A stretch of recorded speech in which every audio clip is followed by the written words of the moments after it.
मित्रों अगाऊ अपने जे लेक्चर लीधुं एमां उत्कलन बिंदु अने उत्कलन बिंदु उन्नयननी वात करी छे। हवेनो आपणो जे टॉपिक आगळ जे चर्चा बाकी हती ए पूरी करीए छीए। हवेनो पॉइंट आपणो आ छे उत्कलन बिंदु उन्नयन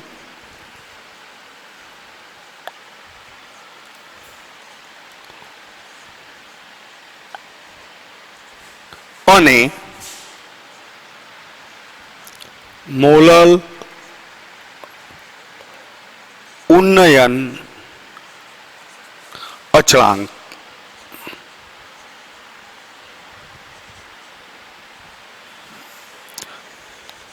तो मित्रों ध्यान रखो, अगाउना लेक्चर में मैं आलेख दौर्यो तो तमने खबर है कि एनी अंदर आपणे स्पष्ट और महत्वनी वात छे। आलेख में मैं आ बाबत दर्शावी थी कि बाष्प दबाण विरुद्ध तापमान एनो आपणे आलेख दौर्यो हतो। बाष्प दबाण विरुद्ध तापमान केल्विन में अने अहींया आपणे लईए छीए बाष्प दबाण पी।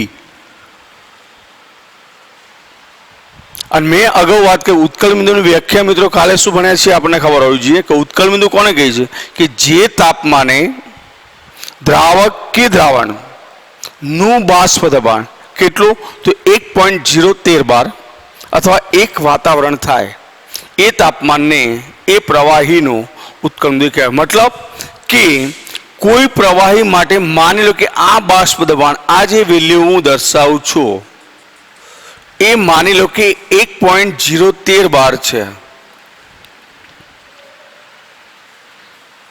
तो आपने खबर है कि शुद्ध द्रावक करता तेमाथी बनावेला द्रावणनु बाष्प दबाण हमेशा केवुं होय नीचुं होय। एटले आपणे बे बाबतो अहींया नोंधता जईशुं, साथे ध्यान राखजो। बराबर है, शुद्ध द्रावक अने तेमाथी बनावेला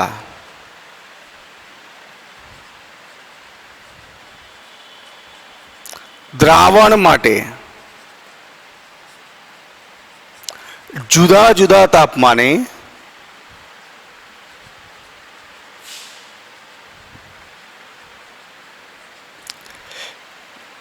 बाष्प दबाणना संबंधनो आलेख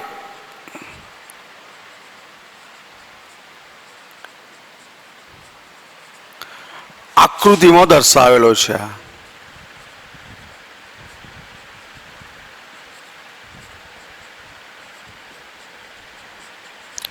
टॉपिक साथे जेनु वर्णन छे ध्यान राखजो। मानी लो कि शुद्ध द्रावक छे एनु बाष्प दबाण कोई तापमाने आटलुं छे तो द्रावणनुं सीधी वात छे नीचुं जशे। आ द्रावक माटे छे, आ द्रावण आपणे लई लईए द्रावक अने आ लईए छे द्रावण। तो आ बाष्प दबाण जे तापमाने छे ए नीचुं छे, ध्यान राखजो। द्रावक करता द्रावण तो नीचुं छे पण आपणे एने क्यां सुधी पहोंचाडવું છે 1.013। तो सीधी वात छे कि द्रावकने गरम करवू पड़े, तो ए ज रीते द्रावणने एनाथी वधारे गरम करवू पड़े अने कोई ચોક્કસ तापमाने बराबर छे बाष्प दबाण 1.013 बार थता ते उकळे छे। तो ए मूल्य ने द्रावक माटे आपणे लईशुं TB0 अने द्रावण माटे लईशुं आज मूल्य TB। तो आ जे डिफरंट आव्यो एने आपणे कहीशुं डेल्टा TB, जेने आपणे कहीशुं उत्कलन बिंदुमां थतो वधारो अथवा उत्कलन बिंदु उन्नयन। एटले आपणे स्पष्ट लखीए, धारो के शुद्ध द्रावकनो उत्कलन बिंदु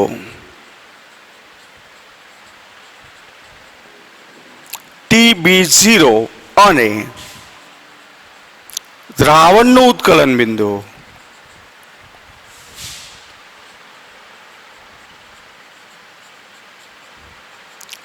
TB होय तो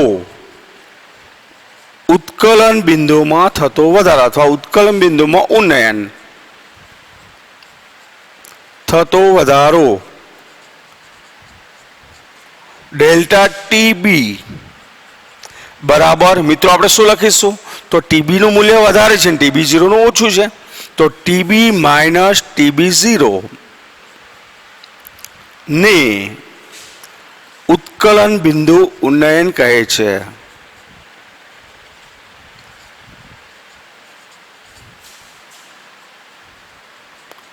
સમજો મિત્રો, મેં હાલ જ વાત કરી, ફરીથી ધ્યાન રાખજો કે શુદ્ધ દ્રાવક અને તેમાંથી બનાવેલા દ્રાવણ માટે જુદા જુદા તાપમાને બાષ્પ દબાણના સંબંધનો આલેખ, તાપમાન અને બાષ્પ દબાણનો સંબંધ આપેલો છે. હવે માની લો કે શુદ્ધ દ્રાવકનું ઉત્કલન બિંદુ આપણે અહીંયા લઈ લીધું છે ટીબી 0, દ્રાવણનું ઉત્કલન બિંદુ ટીબી છે, તો ડેલ્ટા ટીબી એટલે ટીબી માઇનસ ટીબી 0, જેને આપણે કહીશું ઉત્કલન બિંદુ ઉન્નયન. હવે આપણને ખબર છે કે ઉત્કલન બિંદુ ઉન્નયન છે એ કેવો ગુણધર્મ છે? સંખ્યાત્મક. એટલે પ્રાયોગિક અવલોકનો દર્શાવે છે, ધ્યાન રાખજો કે પ્રાયોગિક અવલોકનો અથવા અવલોકન દર્શાવે છે કે ઉત્કલન બિંદુ ઉન્નયન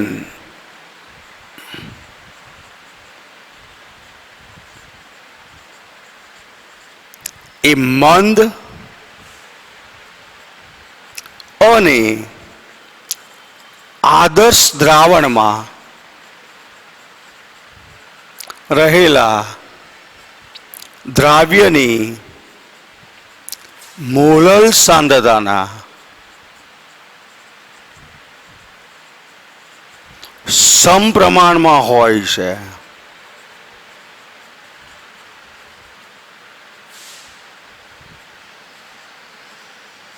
સમજો બરાબર કે ઉત્કલન બિંદુ ઉન્નયન છે એ કોના? તો દ્રાવ્યની મોલલ સાંદ્રતાના. કારણ કે રાઉલ્ટનો નિયમ આપણને ખબર છે, આદર્શ દ્રાવણ અને મંદ દ્રાવણને જ લાગુ પડે છે. હવે દ્રાવ્યની મોલલ સાંદ્રતા વધારે તો દ્રાવ્ય કણની સંખ્યા વધારે, મોલલ કણની સંખ્યા મોલલ સાંદ્રતા ઓછી તો દ્રાવ્ય કણની સંખ્યા ઓછી. અને એટલા માટે મિત્રો, હવે હું આલેખ કાઢું છું, ધ્યાન રાખજો, એટલા માટે આપણો સંબંધ હવે જે મેળવીએ છીએ એ સીધું સૂત્ર મેળવવું છે, ધ્યાન રાખજો. તો તમારી પાસે એટલી તો ખબર છે કે ઉત્કલન બિંદુ ઉન્નયન એટલે આપણે શું કહ્યું? તો ડેલ્ટા ટીબી. તો ડેલ્ટા ટીબી ચલે છે એમ, જ્યાં એમ એટલે શું? તો મોલાલિટી. માટે અચળાંક મૂકીએ તો માટે ડેલ્ટા ટીબી બરાબર અચળાંક મૂક્યું છે constant of boiling into M, K B into M, જ્યાં કેબી બરાબર મોલલ ઉન્નયન અચળાંક અને એમ તમને ખબર છે મોલાલિટી. અને મોલાલિટીનું સૂત્ર તમે જાણો છો કે 1000 ગુણ્યા W2 એટલે કે દ્રાવ્યનું વજન છેદમાં M2 એટલે કે દ્રાવ્યનો આણ્વીય દળ ગુણ્યા દ્રાવકનું વજન. 2 નંબર આપણે દ્રાવ્ય માટે રાખ્યું છે, 1 નંબર દ્રાવક માટે. અને આ કિંમત જો અંદર મૂકીએ તો સૂત્ર આપણું શું બને?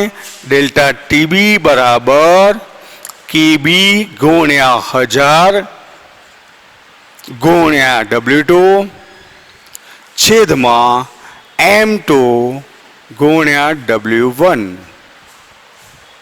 બરાબર છે મિત્રો? તો આ સંબંધ જે આપણે ભણ્યા છીએ, સૂત્ર ધ્યાન રાખજો કે આ સૂત્રની અંદર આપણે સ્પષ્ટ વાત કરી કે અહીં આગળ જે સંબંધ છે એમાં દ્રાવ્યનું વજન જાણતા હોય, દ્રાવકનું વજન જાણતા હોય, દ્રાવ્યનું આણ્વીય દળ જાણતા હોય અને કેબીનું મૂલ્ય જાણતા હોય તો ડેલ્ટા ટીબી શોધી શકાય. હવે જો કેબીને સૂત્રનો કરતા બનાવીએ તો માટે કેબી બરાબર તમારે લખવું, શું લખી શકશો? તો ડેલ્ટા ટીબી ગુણ્યા M2 ગુણ્યા W1 છેદમાં 1000 ગુણ્યા W2. તો આ જે સૂત્ર છે એ મોલલ ઉન્નયન અચળાંકનું સૂત્ર ગણાશે. બરાબર છે? સંબંધ મેં જે બ્લોક કરું છું એ સંબંધો ખાસ યાદ રાખજો. બરાબર? આ સૂત્ર યાદ રાખવા માટે ઈઝી છે. એટલે મોલાલિટીનું સૂત્ર આવડતું તો આ સૂત્ર સીધું તમે લખી શકો છો. હવે મિત્રો બીજી એક મહત્વની બાબત કે મારે કેબી નો એકમ લખવો છે, ધ્યાન રાખજો. તો કેબી નો એકમ શું? આપણે સીધો ગોખી મારીએ તો ઘણીવાર ભૂલી જઈએ છીએ, એના કરતાં તારવીએ આપણે, ધ્યાન રાખજો. માની લો કે આ 1000 કાઢી નાખો તો દ્રાવકનું વજન ગ્રામની જગ્યાએ સામો જાય કિલોગ્રામમાં, ધ્યાન રાખજો. આ દરેકના અર્થ હું લખું છું, પહેલા એ ધ્યાન રાખજો. જ્યાં ડેલ્ટા ટીબી બરાબર ટીબી માઇનસ TB0. ટીબી શું છે? તો દ્રાવણનું ઉત્કલન બિંદુ છે. TB0 દ્રાવકનું ઉત્કલન બિંદુ છે. W2 છે એ દ્રાવ્યનું વજન છે. W1 છે દ્રાવકનું વજન છે. M2 છે એ દ્રાવ્યનું મોલર દળ છે અથવા આણ્વિય દળ છે. બરાબર. હવે તમને ખબર છે કે એકમો ક્યાં લઈએ છે? તો ડેલ્ટા ટીબી તમે સેલ્સિયસમાં અથવા કેલ્વિનમાં લઈ શકો છો.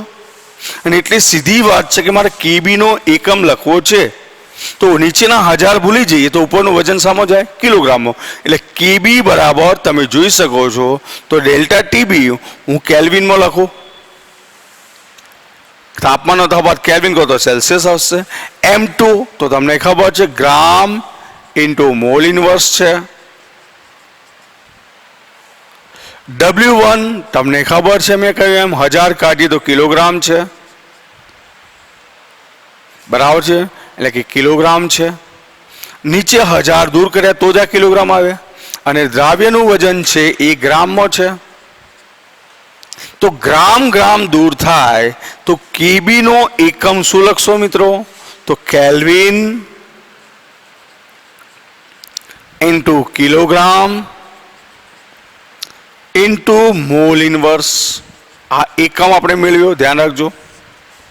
ઓબ્જેક્ટિવમાં ઘણીવાર પૂછાય છે કે કેબી નો એકમ કયો? તો kelvin kilogram into mall inverse. બરાબર છે. માની લો કે સેલ્સિયસમાં તાપમાન લીધું તો તમને ખબર છે કે કેલ્વિન હોય કે સેલ્સિયસ ડિફરન્ટ આવે તો કેલ્વિન બરાબર સેલ્સિયસ આપણે લખીએ છીએ. ડેલ્ટા જ્યાં આવ્યો એટલે કે ડિફરન્ટ છે, બાદબાકી થઈ તો કેલ્વિન બરાબર સેલ્સિયસ. એટલે આપણો આ એકમ થયો. મિત્રો પ્રાયોગિક રીતે એક બીજું સૂત્ર પણ મેળવેલું છે, ધ્યાન રાખજો. અને એ સૂત્રની આપણે વાત કરી, એ સૂત્ર સીધું આપણને આપેલું છે બુકમાં, બરાબર, એને કોઈ સાબિતી આપી નથી. એ સૂત્ર પણ આપણે યાદ રાખીશું જેથી આપણને ભવિષ્યમાં આને અનુલક્ષીને કોઈ એક્ઝામ્પલ પૂછે તો પણ વાંધો ના આવે, બરાબર છે.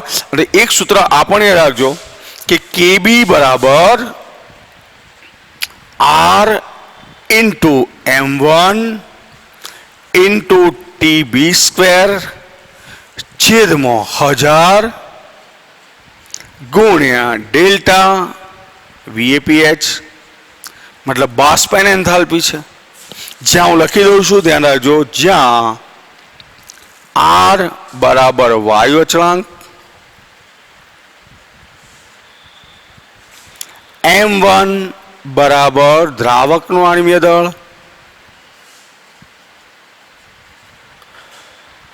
TB બરાબર દ્રાવણ, ધ્યાન રાખજો, સોરી, અહીંયા દ્રાવકનું ઉત્કલન બિંદુ છે, અને ડેલ્ટા HVAP બરાબર બાષ્પાયન એન્થાલ્પી છે. ધ્યાન રાખજો. અહીંયા જનરલી આપણે થિયરી મેળવ્યું કે ટીબી ને શું લીધું? દ્રાવણનું ઉત્કલન બિંદુ. અહીંયા ટીબી એટલે દ્રાવકનું જ ગણવાનું, બરાબર છે, શુદ્ધ દ્રાવકનું. અને M1 એટલે દ્રાવકનું જ આણ્વિય દળ લઈશું. આ સૂત્રનો એક્ઝામ્પલ લગભગ આપણી બુકમાં નથી મિત્રો, પણ પછી આપણે એકાદ બે સોલ્વ કરીશું. એટલે આ સૂત્ર પણ એક ખાસ યાદ રાખશો. તો આ થયો બીજા નંબરનો સંખ્યાત્મક ગુણધર્મ કે ઉત્કલન બિંદુ ઉન્નયન અને મોલલ ઉન્નયન અચળાંક. બરાબર. હવે નવા કોન્સેપ્ટમાં જોઈએ મિત્રો, ધ્યાન રાખજો. કોન્સેપ્ટ નંબર 3, ઠાર બિંદુ. આપણો સંખ્યાત્મક ગુણધર્મ ત્રીજો હવે ભણીએ છીએ, ધ્યાન રાખજો કે ઠાર બિંદુ અને ઠાર બિંદુ અવનયન. બરાબર. પહેલો કોન્સેપ્ટ આ કરીએ છીએ આપણે, ધ્યાન રાખજો. તો પહેલો જ કોન્સેપ્ટ આપણો હવે આ છે ઠાર બિંદુ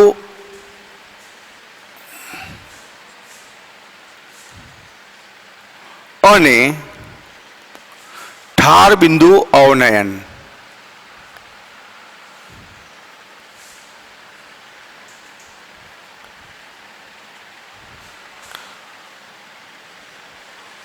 આપણે મિત્રો ઘણી જગ્યાએ જોયું હશે કે શિયાળાની અંદર ટેમ્પરેચર ડાઉન હોય છે. ઘણીવાર એવું બને છે કે 0 ડિગ્રી સેલ્સિયસથી પણ નીચું તાપમાન હોય છે. એ વખતે આપણે ઘણીવાર છાપામાં સાંભળ્યું હશે, ટીવીમાં જોયું હશે કે નખી લેકનું પાણી, આ માઉન્ટ મોન લખી લેકનું પાણી જે છે એ કદાચ બરફ બની ગયું. પણ કે એવું સાંભળ્યું ખરું કે અરબી સમુદ્રનું પાણી બરફ બની ગયું? ના. કેમ? કે દ્રાવક પાણી છે એની અંદર કોઈ અબાષ્પશીલ દ્રાવ્ય જો ઓગાળવામાં આવે તો થાય છે શું? બાષ્પ દબાણ જેમ ઘટે છે એમ ઠાર બિંદુ પણ ઘટે છે. અને એટલે ઠાર બિંદુ માટે આપણે સ્પષ્ટ બાબત એક ક્લિયર કરીએ છીએ, બરાબર છે? જે તાપમાને, સ્પષ્ટ વ્યાખ્યા લખું છું, ધ્યાન રાખજો, જે તાપમાને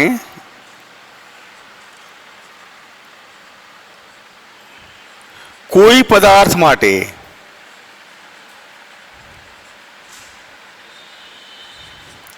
પ્રવાહી અવસ્થાનું બાષ્પ દબાણ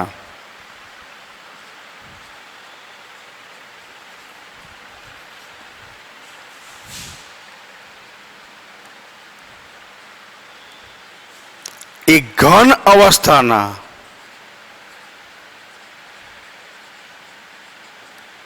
બાષ્પ દબાણને બરાબર થાય છે અથવા સમાન થાય છે તે તાપમાને અથવા તે તાપમાનને તે પદાર્થનું ઠાર બિંદુ કહે છે.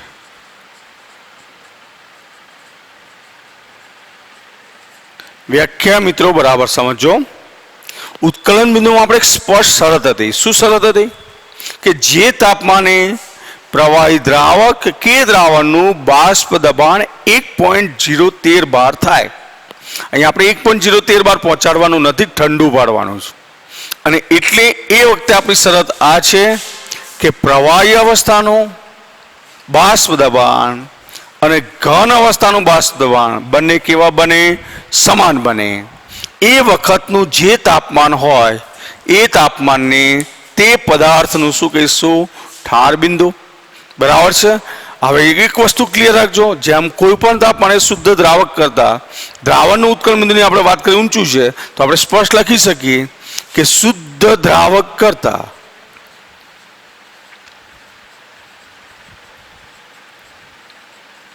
તેમાંથી બનાવેલા દ્રાવણનું ઠાર બિંદુ નીચું હોય છે. નીચું હોય છે. મિત્રો યાદ રાખજો, મેં અગાઉ પણ તમને કહ્યું હતું કે બાષ્પ દબાણ હંમેશા ઘટે, ઉત્કલન બિંદુ વધે, ઠાર બિંદુ ઘટે. બરાબર છે? ધ્યાન રાખજો. અને આમ સીધી વ્યાખ્યા લખી શકીએ. આમ દ્રાવક કરતા દ્રાવણના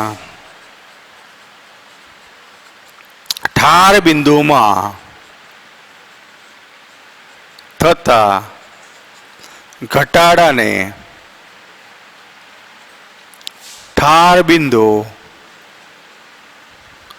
અવનયન કહે છે, જેના માટે સિમ્બોલ છે ડેલ્ટા TF કહે છે.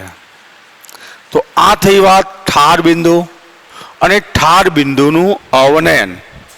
હવે જેમ ઉત્કલન બિંદુ ઉન્નયનમાં આપણે મોલલ ઉન્નયન અચળાંક કહ્યો હતો, એમ અહીંયા આપણે કહીશું મોલલ અવનયન અચળાંક. તો બીજો પોઈન્ટ આપણે હવે લઈએ છીએ, ધ્યાન રાખજો. દરેક બાબતની નોંધ કરજો બરાબર, જેથી જ્યારે પણ તમે લેક્ચર જોઈ શકો ગમે ત્યારે પણ હવે ધ્યાન રાખો, હવેનો આપણો પોઈન્ટ છે એમાં ને એમાં જ ઠાર બિંદુ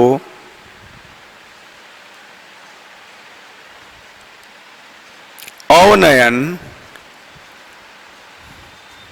અને મોલલ ઉન્નયન અચળાંક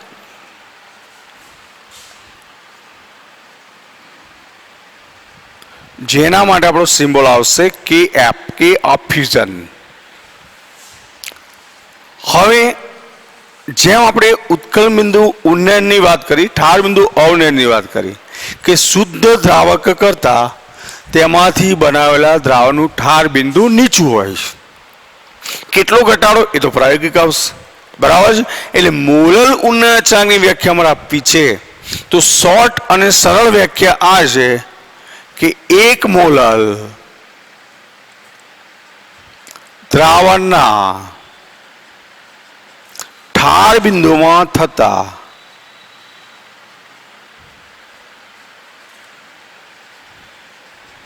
ઘટાડાને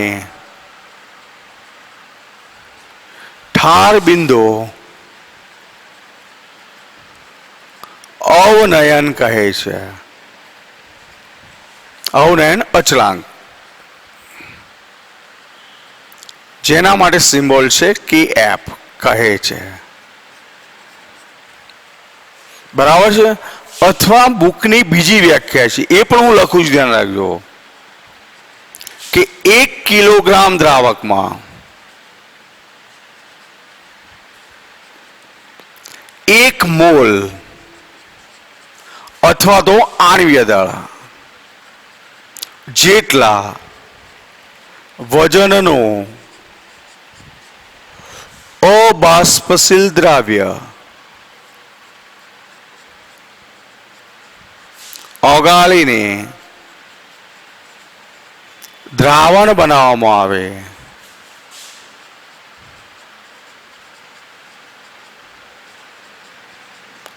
તો દ્રાવણના બનતા દ્રાવણના ઠાર બિંદુમાં થતા ઘટાડાને ઠાર બિંદુ અવનયન અચળાંક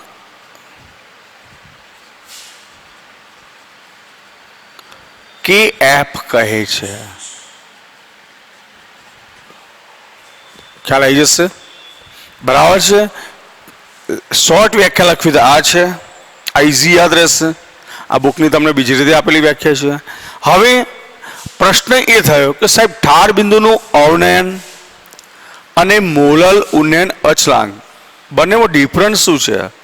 તો ઠાર બિંદુનું અવનયન એ ગમે તેટલા મોલલ માટે હોઈ શકે છે અને અચળાંક હંમેશા એકમ મૂલ્ય માટે હોય છે.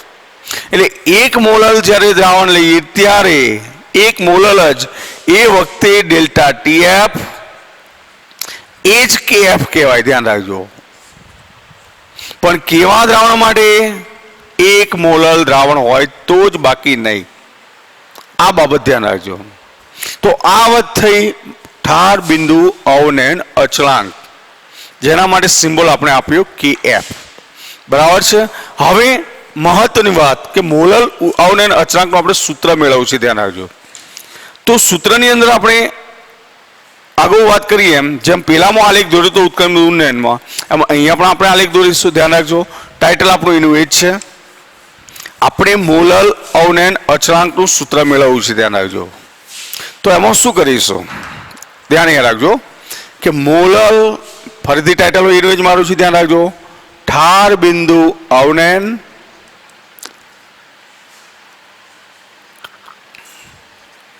અને મોલલ અવનયન અચળાંક.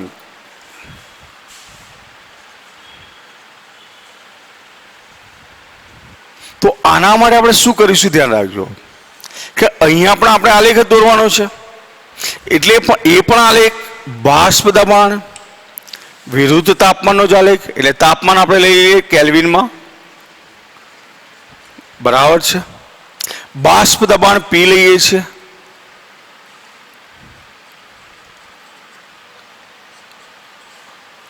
હવે આપણે એક વસ્તુ સીધી વિચારો કે શુદ્ધ દ્રાવક છે એના કરતા દ્રાવણનું ઉત્કળ બિંદુ તો ઊંચું જ હોય, સીધી વાત છે. કોઈ એક તાપમાન સ્વીકારો કે પાણી છે, પાણીની અંદર હું મીઠું, ખાંડ, ગ્લુકોઝ કોઈ પણ અબાષ્પશીલ દ્રાવ્ય ઓગાળ્યો તો સીધી વાત છે કે એનું બાષ્પ દબાણ નીચું આવશે કે નહીં આવે. અને એ વખતે આપણે બાષ્પ દબાણ અને તાપમાનનો આલેખ દોરીએ છીએ. એટલે હું લખું છું, અહીંયા ધ્યાન રાખજો.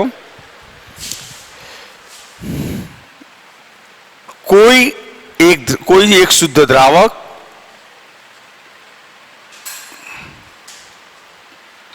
અને તેમાં બનાવેલા અથવા તેમાંથી બનાવેલા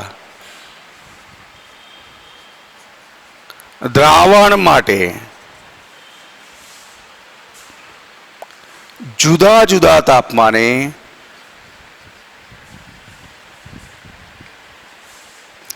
બાષ્પ દબાણનો સંબંધ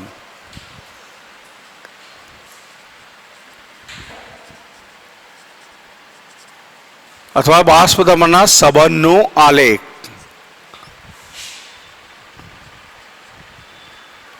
આકૃતિમાં દર્શાવેલો છે.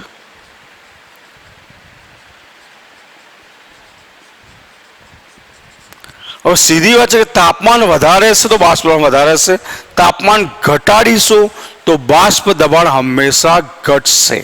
બરાબર છે. એટલે માની લો કે કોઈ પરિસ્થિતિમાં દ્રાવણ લીધું અને અહીંયા માની લીધું મેં દ્રાવક લીધો છે. ધીમે ધીમે ધીમે ધીમે આનું તાપમાન ઘટાડતા જઈએ.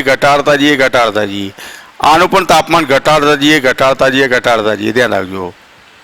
બરાબર છે. ઘટાડતા જઈએ છીએ આપણે. આ લીધું દ્રાવક, આ લીધું દ્રાવણ.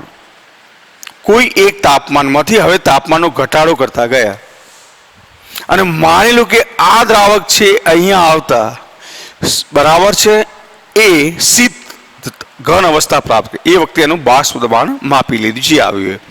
એ વખતનું ટેમ્પરેચર આપણે માની લો કે માપી લઈએ છીએ અને એને આપણે કહીશું TF0. એના પછી દ્રાવણનું માપતા ગયા તો દ્રાવણનું માની લો કે અહીંયા પહોંચતા ગયું, ઘન અવસ્થા આવી, એ વખતનું TF છે. અને આ પરિસ્થિતિમાં શું છે તો શીત દ્રાવક છે. તો આજે મેં પોઈન્ટ લીધો છે TF0 એ કોના માટે છે? દ્રાવક, એનું ઠાર બિંદુ છે. આ જે દ્રાવણ લીધું છે એનો પોઈન્ટ તો અહીંયા છે, દ્રાવણનું ઠાર બિંદુ છે.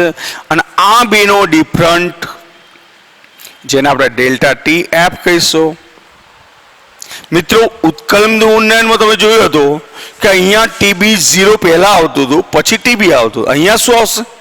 તો મારે અહીંયા લખવું હોય તો ડેલ્ટા TF બરાબર શું લખવું પડશે કે TF0 માઇનસ TF. બરાબર છે. એટલે હું લખું કે ધારો કે શુદ્ધ દ્રાવકનો ઠાર બિંદુ TF0 અને તેમાંથી બનાવેલા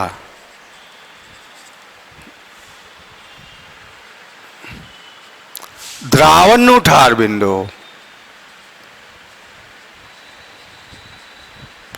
TF હોય તો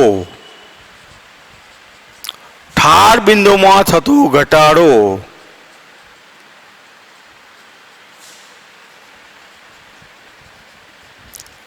ડેલ્ટા TF બરાબર શું લખીશું તો TF0 માઇનસ TF.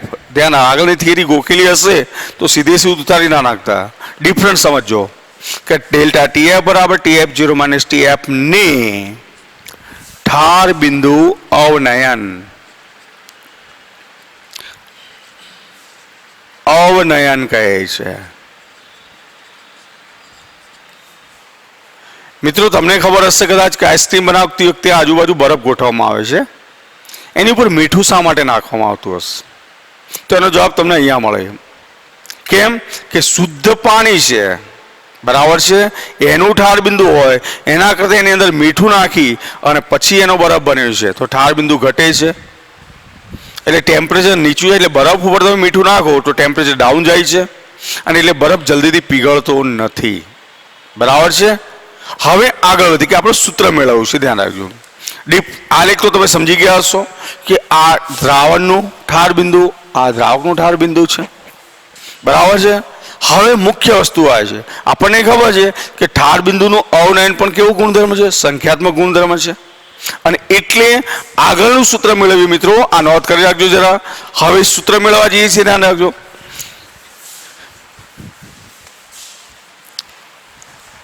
કે પ્રાયોગિક અવલોકનો દર્શાવી, ધ્યાન રાખજો પ્રાયોગિક અવલોકનો દર્શાવે છે કે ઠાર બિંદુ અવનયન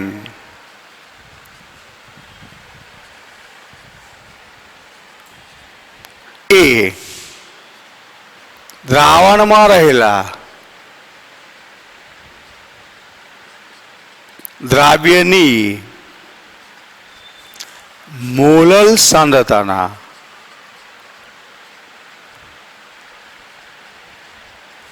સમપ્રમાણમાં હોય છે।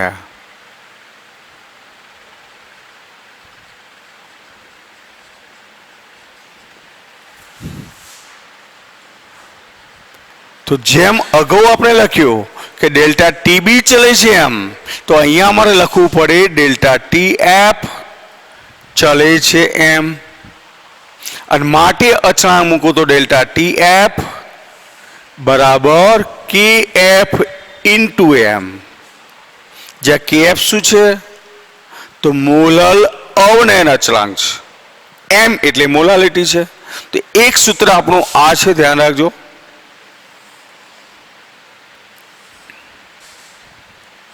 હવે જ્યાં એમ બરાબર તમને ખબર છે, માની લો કે આને નંબર આપો તો નંબર 1 આપી દો। જ્યાં એમ એટલે મોલાલિટી છે, મોલાલિટીનું મૂલ્ય શું? તો 1000 ગુણ્યા W2 છેદમાં M2 ગુણ્યા W1, અને આ કિંમત સમીકરણ 1 માં મૂકી દઈએ તો માટે સૂત્ર બને આપણું ડેલ્ટા ટીએફ બરાબર કેએફ ગુણ્યા 1000 ગુણ્યા W2 છેદમાં M2 ગુણ્યા W1। મતલબ કે તમારે ડેલ્ટા ટીએફ શોધવો છે તો આ સૂત્ર એપ્લાય કરો, આની વિધાન શોધવું છે તો M2 ને સૂત્રનો કરતા બનાવો, કેએફ શોધવો તો કેએફ ને સૂત્રનો કરતા બનાવી, તો તમને ખબર પડશે કે જો કેએફ ને સૂત્રનો કરતા બનાવો શું થશે? તો કેએફ બરાબર શું લખીશું? ડેલ્ટા ટીએફ ઇન્ટુ શું લખીશું? M2 ઇન્ટુ W1 છેદમાં શું લખાશે? 1000 ગુણ્યા શું લખીશું? W2। સમજ પડશે મિત્રો કે કેએફ બરાબર લખું ડેલ્ટા ટીએફ ગુણ્યા M2 ગુણ્યા W1 છેદમાં 1000 ગુણ્યા W2, બરાબર છે। હવે કેએફ નો એકમ મેળવવો છે આપણે, તો અગાઉની જેમ જ તમને ખબર છે કે હું 1000 કાઢીશ તો આ ગ્રામની જગ્યાએ કિલોગ્રામ આવશે, તો એકમ મેળવવો તો હું શું લખીશ? તો સીધી વાત છે કે ડેલ્ટા ટીએફ એ કેલ્વિનમાં છે, આની વિગત તમને ખબર છે ગ્રામ ઇન્ટુ મોલ ઇનવર્સ છે, બરાબર છે, ગ્રામ ઇન્ટુ મોલ ઇનવર્સ છે। W1 એટલે દ્રાવકનું વજન કિલોગ્રામમાં છે, બરાબર, અને W2 એટલે દ્રાવ્યનું વજન ગ્રામમાં છે। તો ગ્રામ ગ્રામ દૂર થઈ જાય તો માટે KF નો એકમ શું બનશે? તો kelvin into kilogram into mall inverse. તો આ થયો KF નો એકમ. કેલ્વિનની જગ્યાએ તમે સેલ્સિયસ પણ લખી શકો છો, કારણ ડિફરન્ટ આવે ત્યાં કેલ્વિન બરાબર સેલ્સિયસ, મેં અગાઉ પણ કહ્યું.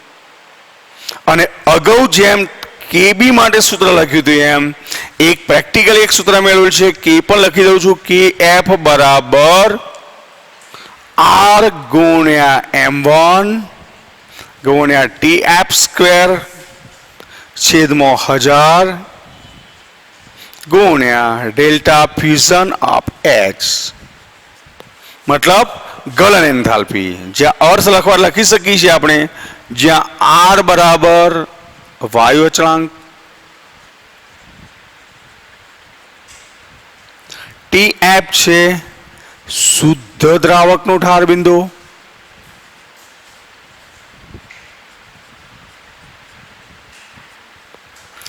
M1 છે દ્રાવકનું આણ્વીય દળ,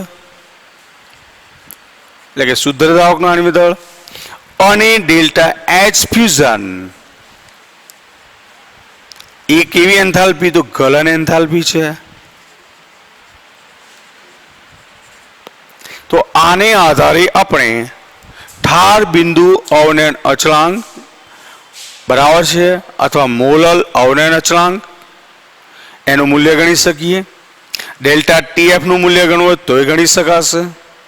અને આના આધારિત MCQના સોલ્યુશન પણ આપણે કરી શકીશું, જે ગુજકેટ નીટ બરાબર છે કે પછી કોઈ પણ માટે પૂછાય તો આપણે આવડવું જોઈએ. બરાબર છે.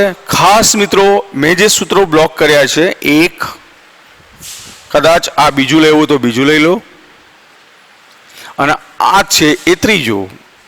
આ ત્રણ સૂત્રો વ્યવસ્થિત તૈયાર કરીશું. જો તમે જોઈ શકો છો કે ઉત્કલ બિંદુ ઉન્નયન અને ઠાર બિંદુ અવનયન સૂત્રો એના એ જ છે. જુઓ, જ્યાં ડેલ્ટા TB હતો ત્યાં અહીંયા ડેલ્ટા TF આવ્યો, બરાબર છે. જ્યાં KB હતો ત્યાં KF આવ્યો છે, બાકીનું બધું એનું એ જ. અને આ સૂત્ર જો એપ્લાય કરવાનું થાય તો ત્યાં આપણે બાષ્પાયન એન્થાલ્પી હતી, અહીંયા આપણી જોડે છે ગલન એન્થાલ્પી. તો બંને થિયરીનો મિત્રો બરાબર અભ્યાસ કરશો તો આના એક્ઝામ્પલની અંદર આ સિવાયના કોઈ સૂત્રો વાપરવાના નથી. ઘણીવાર તમને એવું બનશે કે મોલાલિટી ડાયરેક્ટ આપશે, KF તમને ડાયરેક્ટ આપેલો હશે, તો સીધું ડેલ્ટા TF અથવા કોઈ દ્રાવણનું ઠાર બિંદુ કે દ્રાવકનું ઠાર બિંદુ પૂછશે. ઘણીવાર તમને એવું બન્યું હશે કે બંનેના ઠાર બિંદુ અલગ અલગ આપ્યા હોય, દ્રાવકનું પણ આપ્યું હોય, દ્રાવણનું. હવે દ્રાવક તરીકે જો પાણી જ હોય તો માની લેવાનું કે પાણીનું ઠાર બિંદુ કેટલું છે? તો બરફનું ગલન બિંદુ એ પાણીનું ઠાર બિંદુ કહેવાય, એટલે કે 0 સેલ્સિયસ. એટલે ઘણીવાર રકમનું આપેલું ના હોય, સીધું દ્રાવણનું ઠાર બિંદુ આપેલું હોય. આણ્વીય દળ જે તે પદાર્થના લગભગ આપણે જાણતા હોઈએ છીએ. ગ્લુકોઝ તો યાદ રાખજો, આપણી જોડે 180 છે, યુરિયા 60 છે, આ બધા આપેલા હોતા નથી, આપણે યાદ રાખવા પડશે. સુક્રોઝ 342 છે. તો આવા જે અવિયોજિત પદાર્થો છે એના માટે આ સૂત્રો યોગ્ય છે. પણ જો NaCl માટે સીધું આ સૂત્ર મૂકીને દાખલો ગણી નાખો, જવાબ નહીં આવે, સાચો નહીં આવે. કેમ કે NaCl એ વિયોજિત પદાર્થ છે. વિયોજિત પદાર્થ માટે એક નવો અવયવ આપણે આવશે, આગળ ભણીશું પછી ના ટોપિકમાં, વોન ટોપ અવયવ, એ દાખલ કરીશું તો જ જવાબ સાચો આવશે. જો ગ્લુકોઝ માટે સીધું સૂત્ર વાપરી દઉં, આ વાપરી દઉં, આ વાપરી દઉં, ચાલે. ગ્લુકોઝનું પાણીમાં બનાવેલું દ્રાવણ હોય તો, યુરિયાનું બનાવેલું દ્રાવણ હોય તોય ચાલે, પાણીમાં બનાવેલું. બરાબર. ફ્રુક્ટોઝ સુક્રોઝનું હોય તોય ચાલે.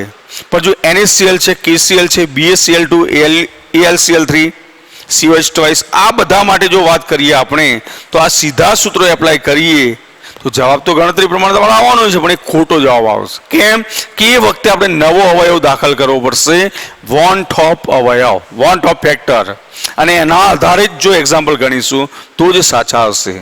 મિત્રો, ઉત્કલ બિંદુ ઉન્નયન અને ઠાર બિંદુ અવનયન આધારિત એક્ઝામ્પલ અને MCQ હવે પછીના લેક્ચરમાં આપણે સોલ્વ કરીશું.